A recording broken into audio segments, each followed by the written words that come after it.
never done this before. We'll see how it goes. I never do it again.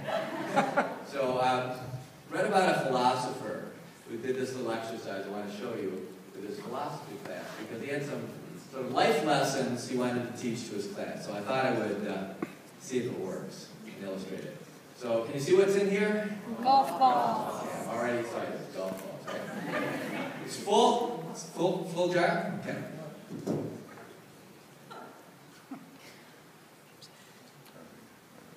So the philosopher does this. He shows the jar, and the students say it's full. Then he pours pebbles in the jar. Oh, so it wasn't full. That's interesting. Gets them all the way down to the bottom. Gets it all the way down to the top, up to the top. Is the jar full? No. And the kids say, yes, it's full. It's not full. So then he takes out another container. I just have to pause and tell you, I forgot the sand and the gravel when I came. I had the golf balls. So. Poor Amy, hard.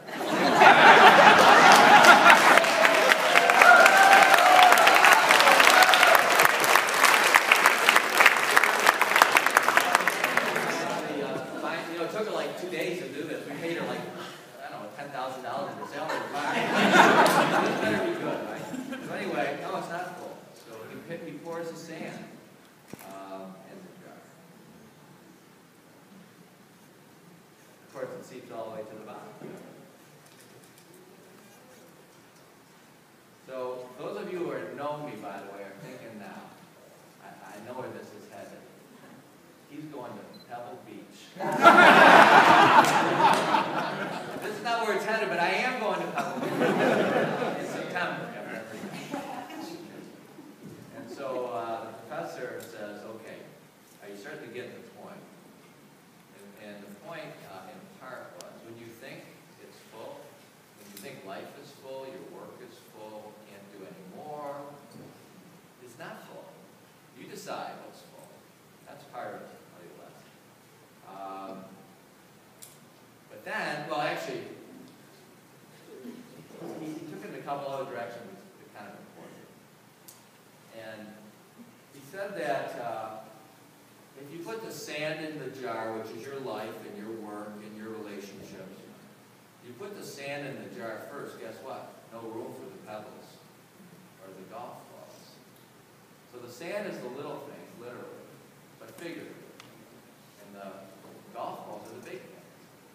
So it was really kind of a lesson about priorities. If you could pause, like try to pause a little bit tonight, and think, if you have a chance, like I'm going to have a chance to rewire, as we say, right? To reprogram, reboot.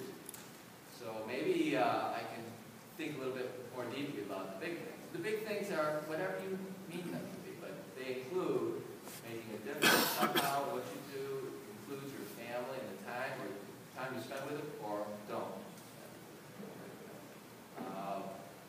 It's the sense that you should do things that make you happy.